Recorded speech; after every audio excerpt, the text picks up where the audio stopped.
नमस्कार, जय श्री कृष्णा दोस्तों। किशोरी क्रिएशन से मैं सपना शर्मा आप सभी का हार्दिक स्वागत करती हूँ आपके अपने चैनल पर। दोस्तों, इस वीडियो में मैं आपके लिए श्रावण मास महात्म्य के पहले दिन की कथा लेकर आई। पहले दिन जो है हम प्रथम अध्याय का श्रवण करेंगे। श्रावण मास जो है शिव जी का प्रिय और पवित्र मास माना गया है। स्कंद पुराण के अंतर्गत श्रावण मास का महात्म्य दिया गया है। इसमें 30 अध्याय हैं।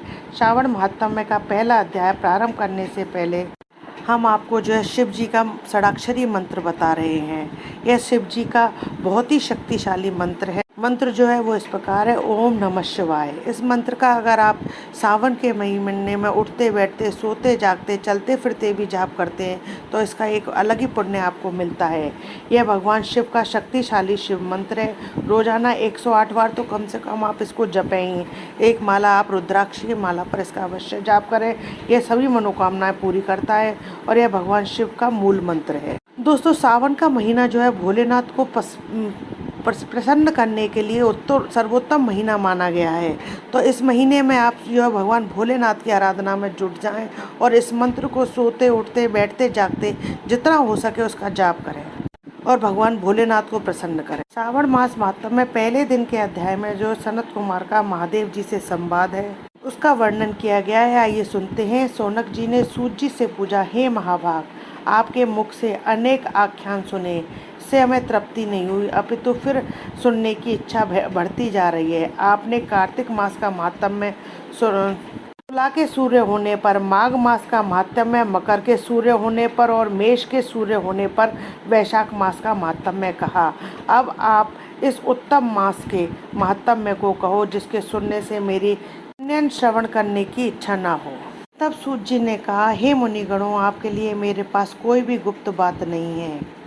दम्भ रहित होना, आस्तिक बुद्धि होना, शठता न होना, परमात्मा से भक्ति होना, सुनने की इच्छा होना, नम्रता होना, ब्राह्मण भक्त होना, सुशील स्वभाव होना, धैर्य होना, पवित्र होना, तपस्वी होना, दोषारोपण रहित होना, ये 12 गुण श्रोता के कहे गए हैं और ये सब गुण आप सभी लोगों में हैं। इससे मैं प्रसन्न हूँ और आपसे तत्व बात को कहता हूँ।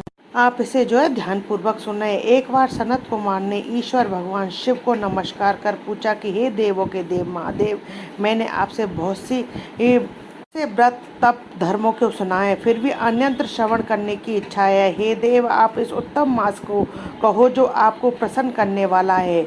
वे सब कर्मों का सिद्धिदाता है तथा जिसमें कर्मों के करने मात्र से अनंत फल की प्राप्ति हो। ऐसे उत्तम मास के समस्त धर्मों को आप मेरे से कहिए। ईश्वर बोले, हे सनत कुमार, आपकी सेवा भक्ति से प्रसन्न हो मैं आपसे अत्यंत गुप्त बात कहूँगा। 12 महीनों में श्रावण महीना मुझे अत्यंत प्रिय है, जो सुनने योग्य होने के कारण श्रावण नाम से विख्यात हुआ है। पूर्णिमा को श्रावण नक्षत्र के योग आ जाने से ही इस मास का नाम श्रावण कहा जाता है। श्रावण मास से सिद्धि देने वाला है, अतः श्रावण नाम का आकाश के समान स्वच्छ होने से इसे नव नाम भी कहा गया है। ऐसे मास के धर्मों की गणना करने के लिए भूमि पर कौन समर्थ हो सकता है, जिसके संपूर्ण फलों को कहने के लिए ब्रह्मा जी 4 मुख वाले हुए हैं, जिसके महात्म्य को देखने के लिए इंद्र 1000 नेत्रों से युक्त हुए हैं, जिसके फल को कहने के लिए भगवान अनंत शेषनाग ने ही सहस्त्र जीवा धारण किया। ऐसे मास को देखने और कहने की किसी में सामर्थ्य नहीं है। मुने अन्य मास इस मास की कला को भी नहीं प्राप्त कर सकते। संपूर्ण मास व्रत रूप तथा धर्म रूप है। इस महीने में सब तिथि व्रत वाली हैं, कोई भी दिन व्रत शून्य नहीं है। दुखी, जिज्ञासा, भक्त, अर्थ अर्थात धन की कामना करने वाले, मोक्ष की अभिलाषा रखने वाले और अपनी इच्छा पूर्ति की आकांक्षा रखने वाले सभी लोगों को इस श्रावण मास में व्रतानुष्ठान करना चाहिए। कुमार ने कहा कि हे भगवान, आपने जो कहा कि इस मास में कोई भी दिन व्रत शून्य नहीं है और कोई तिथि भी व्रत शून्य नहीं है, इसको आप मुझसे कहें। किस तिथि में जो है कौन सा व्रत है, उस व्रत का अधिकारी कौन है, फल क्या है, विधि क्या है, किस किसने इस व्रत को किया है, उद्यापन विधि क्या है, देवता कौन है, पूजन सामग्री क्या है, प्रधान पूजन किसका है, जागरण विधि क्या है, किस व्रत का कौन सा समय है, हे प्रभु वह सब आप मुझसे कहिए। यह सब जो है मेरी जानने की बहुत इच्छा है। श्रावण मास में कैसे आपको प्रिय हुआ, किस कारण से पवित्रतम कहा गया, इस महीने में कौन सा अवतार श्रेष्ठ माना गया है, इस महीने में कौन सा अनुष्ठान करने योग्य है, हे प्रभु, और जो कुछ पूछने से रह गया है वह सब आप मुझे विस्तार पूर्वक बतलाइए, क्योंकि आप सबके आदि देव हैं।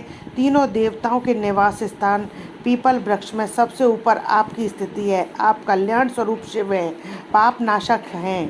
केवल आपके पूजन से चेतन का अर्चन हो जाता है। आपके बाईं जांग पर शक्ति स्वरूपा दुर्गा, दाहिनी जांग पर गणपति, आपके नेत्र में सूर्य तथा हृदय में भगवान श्री हरि विराजमान है। सबको विरक्ति की शिक्षा देने हेतु आप शमशान में तथा पर्वत पर निवास करते हैं।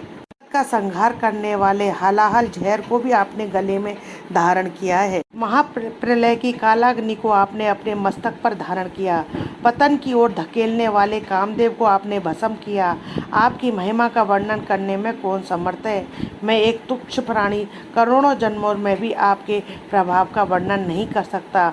अतः हे महादेव, भक्तों के कल्याणार्थ आप मेरे ऊपर दया करके इस मास का महात्म्य कहिए। इस प्रकार श्री स्कंद पुराण के अंतर्गत ईश्वर सनत कुमार संवाद नामक श्रावण मास महात्म्य का पहला अध्याय पूर्ण हुआ। ओम नमः शिवाय। दोस्तों, यदि आपको मेरे श्रावण मास महात्म्य का पाठ पसंद आए और आपको मेरा ये वीडियो पसंद आए तो प्लीज़ मेरे वीडियो को ज़्यादा से ज़्यादा लाइक और शेयर करें।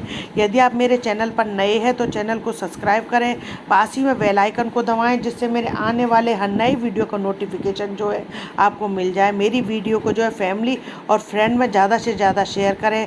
साथ ही कमेंट्स बॉक्स में जो है ओम नमः शिवाय लिखें। ओम नमः शिवाय दोस्तों, जय श्री कृष्णा।